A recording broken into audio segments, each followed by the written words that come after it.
2 jours entièrement consacrés à la radio. À la musique et au podcast. Avec Broadcast Associés. Et en direct sur connectonair.com. Connectonair.com. L'interview sur Connect On Air.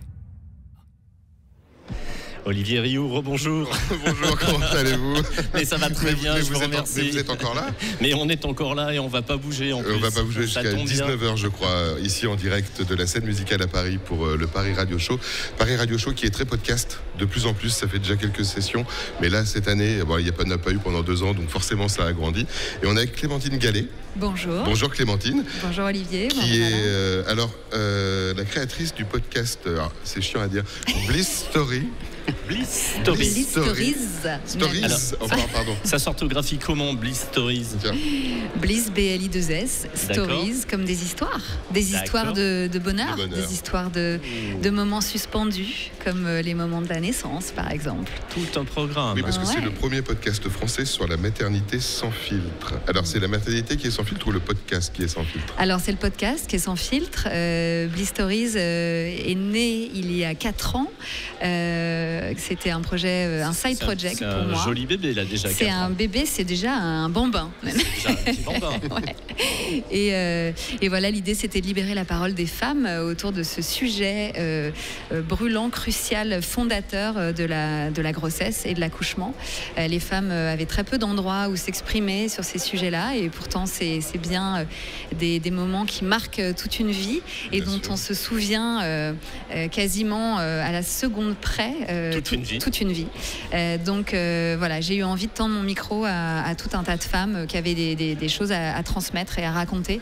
Et ça a été une explosion de témoignages, d'audience aussi. Et voilà, il semblerait que Bliss soit arrivé au bon endroit, au bon moment. Et c'est une façon de raconter l'intime différente. Et alors, ces femmes, vous les contactez comment? Elles viennent d'elles-mêmes? Vous rencontrez? Alors, aujourd'hui, Bliss Stories, je reçois peut-être presque 500 témoignages, 500 demandes de témoignages par mois. Donc c'est monumental en fait. Dès le départ, j'ai créé une adresse mail pour que les filles puissent m'envoyer leur candidature spontanée. Moi, je suis une ancienne directrice de casting. Je travaillais pour la télévision. D'ailleurs, j'ai travaillé chez TF1, là, juste en face, pendant des années. Donc en tant que directrice de casting, voilà, j'avais l'habitude de traiter comme ça des candidatures de témoins. Mais c'était plutôt moi qui galérais à les trouver pour la télévision. C'est pas toujours facile de trouver des candidats. Et là, tout d'un coup, j'ai eu une affluence incroyable de demandes parce que les femmes avaient vraiment besoin de se raconter sur ce sujet-là. Donc j'ai jamais eu aucun problème pour trouver mes témoins. Au contraire, la difficulté c'est bien de trouver la bonne incarnante pour la bonne histoire. Et elles viennent à moi. Après il y a évidemment d'autres. Parfois je vais aussi en chercher certaines quand je veux traiter d'un sujet très précis, mais c'est vrai que j'ai beaucoup de choix. Ça veut dire que finalement, ce thème-là, il est porteur, il est transgénérationnel, il est intemporel. Il est à la fois unique et très personnel et à la fois universel. C'est ça qui est fou. C'est que dans chaque histoire, on touche à l'intime, vraiment l'intimité profonde des femmes et de l'humanité, forcément. Donc en fait, ça va droit au cœur. C'est des moments bouleversants, émotionnellement complètement fous. Et donc, en fait, chacune va venir piocher dans chaque histoire des choses qui font écho à leur propre trajectoire de mère. Et en fait, voilà, c'est ça qui a fait le succès de mon podcast et dont je m'émerveille tous les jours. Parce que... Et donc, c'est une approche journalistique au départ? Pas du tout. Moi, je suis pas journaliste. C'était une volonté de raconter votre vision et de chercher la vision des autres et de la confronter? C'était surtout l'envie de créer quelque chose qui m'avait manqué, moi, terriblement, en tant que mère. Moi, j'ai traversé mes 2 grossesses et mes 2 accouchements dans l'ignorance la plus totale. Je voyais mes amis, mes sœurs, mes petites sœurs, pareil, dans un désert d'informations. Et donc, j'ai eu vraiment, c'est un projet de cœur que j'ai fait vraiment avec mes tripes pour ça, pour transmettre, pour proposer aux femmes une source d'information concrète, efficace, et pour qu'elles soient éclairées, en fait, qu'elles arrivent dans une salle d'accouchement en sachant ce qui va se passer. Si on écoute les premiers épisodes, le discours, c'est celui que vous venez de nous tenir là, d'expliquer pourquoi on en est là. Ouais, c'est ça. Ouais. C'est déjà ça, en fait.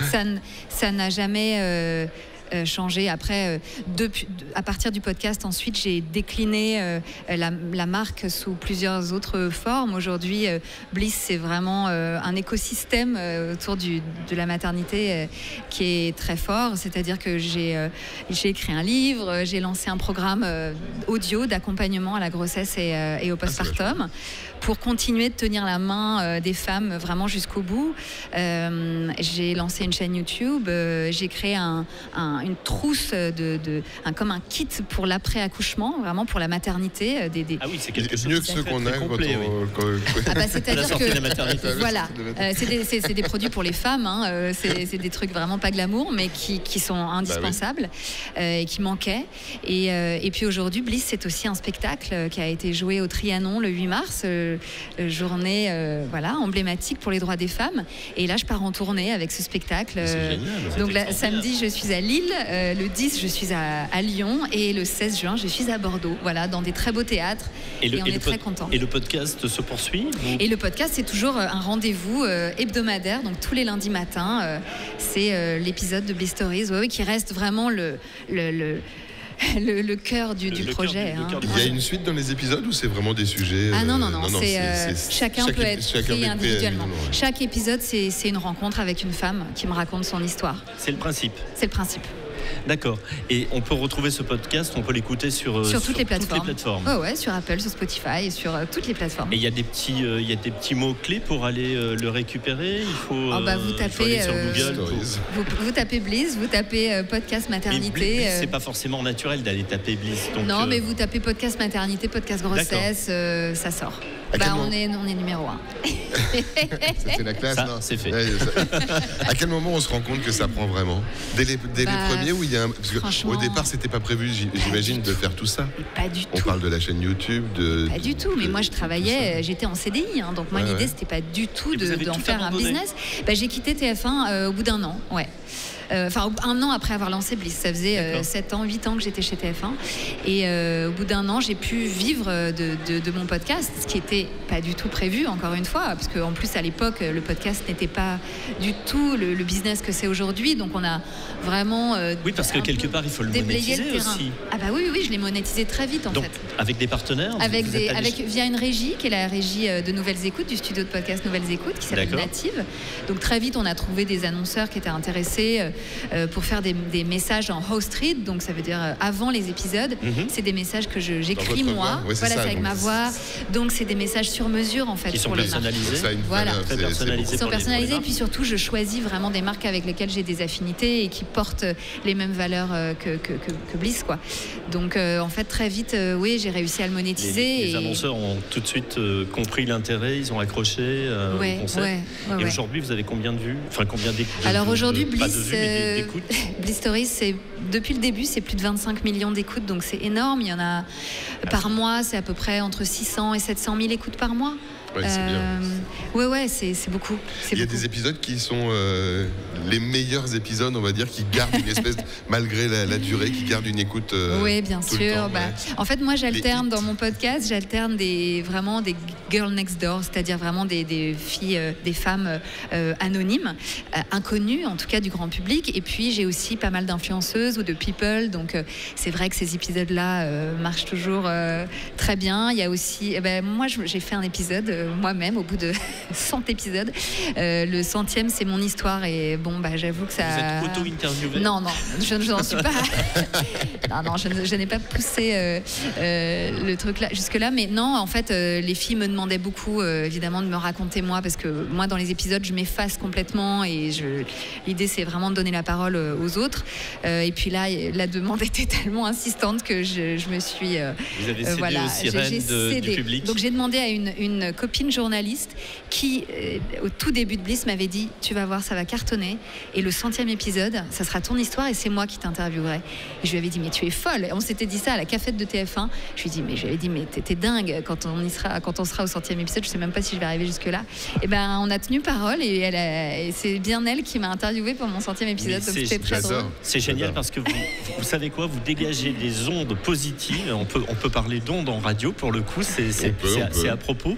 Merci. Et je trouve que vous avez vraiment, vous portez ce projet à cœur, ça se voit. Merci. Et il y a cette passion derrière, et ça, la passion, pour le coup, c'est vraiment essentiel. Et est-ce que la réussite du podcast donne envie, pour finir, de parler d'autre chose, d'en lancer une autre série, ou est-ce qu'on se dit c'est le bébé, il faut qu'on aille jusqu'au bout? C'est une très bonne question. Moi, j'ai choisi donc de tirer des fils à partir de cette thématique-là qui reste, et c'est important de le dire quand on lance un podcast, il faut quand même s'intéresser à un sujet qui nous passionne et pour lequel on a une curiosité sans fin, parce que faut tenir sur la longueur. Donc moi, j'ai choisi de rester sur ce créneau-là. C'est vrai que je me pose souvent la question, est-ce que je lance autre chose? Peut-être que ça viendra un jour. En tout cas, c'est pas dans les tuyaux pour l'instant. Là, l'idée, c'est de faire vivre Bliss Stories et tout l'écosystème Bliss, de l'emmener encore loin et plus haut, et de fédérer encore un maximum de femmes autour de cette histoire. Beaucoup d'histoires de bonheur, on va dire. Ouais, voilà. En tout cas, c'est une très belle histoire. Merci Clémentine. Merci de m'avoir invité. Le podcast donc Bliss Stories. Oui. Bliss Stories avec des se partout. Voilà, disponible sur toutes les plateformes. Voilà, merci beaucoup. Merci beaucoup. Merci. Connectonnaire.com